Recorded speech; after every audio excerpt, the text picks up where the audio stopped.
What's good people? Jeff Lightsy Jr. here with the Black Boss channel and Victory Formation. Thank you guys for tuning in. Be sure to hit the thumbs up button, like, share, subscribe. But I'm going to be telling you who are some of my favorite players and one particular player and team that I'm so excited about for this college football season right after the bumper.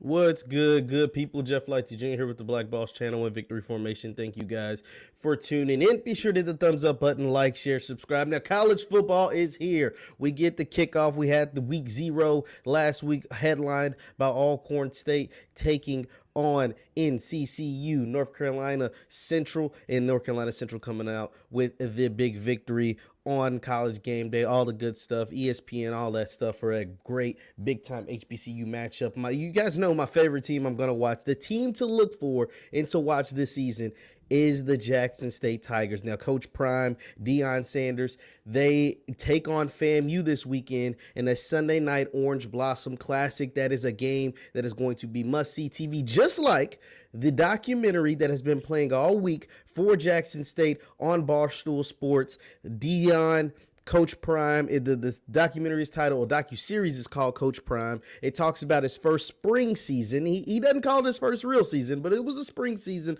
nonetheless that he had as the head coach of the Jackson State Tigers. And in the documentary, one thing I love about this documentary is that it's so bluntly honest, right? Coach Prime made no exceptions to any of his players. He says, yo, we are looking to replace you. By the fall, you're starting right now, but by the fall, there's going to be guys that are better than you that are coming into this program. And now we finally get a chance to see those guys he was telling his current team about during the spring.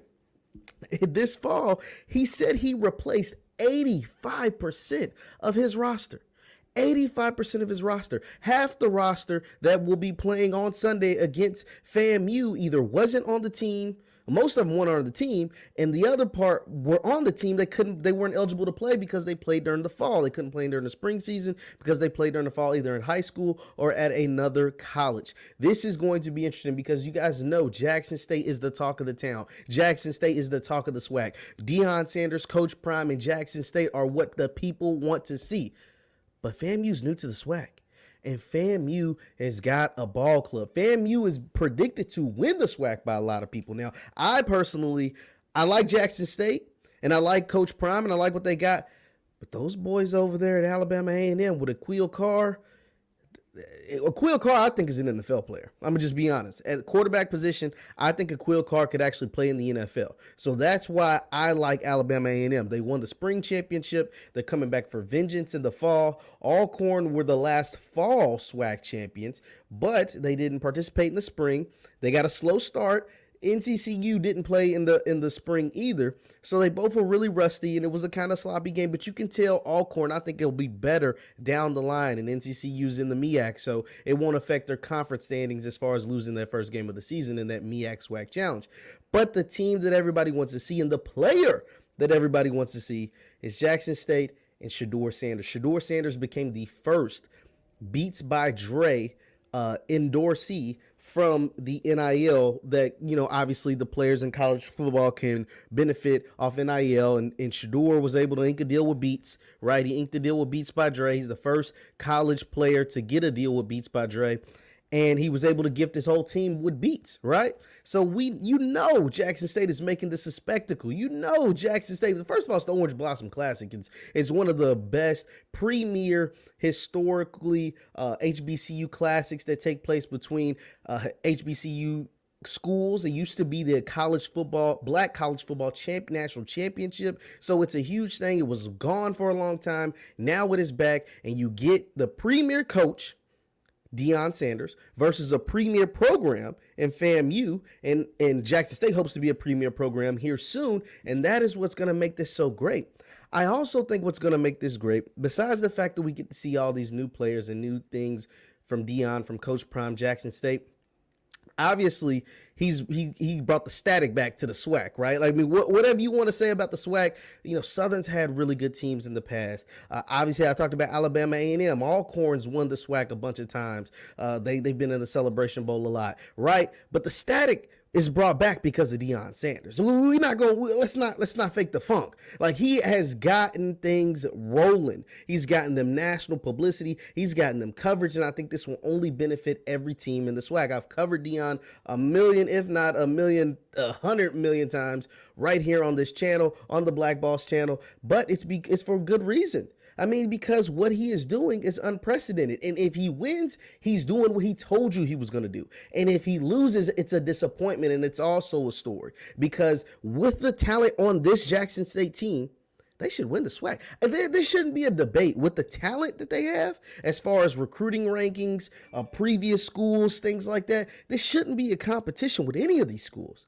But they're starting a true freshman quarterback who's got a big mouth, who's got a Beats by Dre endorsement deal, and whose last name happens to be Sanders, right? True freshman quarterback, hasn't played a college game, and high school level was really, really weak, if we're just being honest. His high school competition wasn't that great. And he's got a big mouth because he let everybody in the SWAC know during media day, yo, man, like, y'all had to go to those schools. We chose to be at Jackson State. So there's a difference there. You know what I'm saying? Like, we could have went to any school in the country, and we chose to be here. Y'all didn't have those same options. He told everybody in the SWAC, and they ain't forgot that. I can guarantee you the first sack or the first hit FAMU gets on Shedeur Sanders, they going to let him know, buddy, you only here because your daddy's there. You only QB1 because of your daddy. What happened to, the SWAC players can't play. The SWAC guys can't do this. SWAC guys can't do that. Yeah, he might be in for a rude awakening because Jackson State offensive line wasn't that good last year. Now, they got names. They got Power 5 and big school transfers, but they're going to have to show up. And the FAMU boys is ready to show up and play, and it's in Miami. Now, Deion's from Florida, but FAMU's in Florida. So that is the number one game and the number one team and the number one thing that I am looking forward to. I got to wait till Sunday to see it, but I am looking forward to the Orange Blossom Classic, Jackson State versus FAMU. I can't wait to see it. I think it's going to be great. Let me know your thoughts in the chat. Let me know your thoughts in the comments. Once again, this is Jeff Lightsy Jr. with the Black Boss channel. And for those of you who want to follow me over there on Twitter, JLightsy7 on Twitter, I post all my content there. Also for the Facebook folks, Jeff Lightsy Sports on Facebook, Jeff Lightsy Sports on Facebook. Thank you guys for tuning in. And be sure to hit the thumbs up button on your way. Thumbs up, like, share, subscribe. And I'll see you next time. Peace.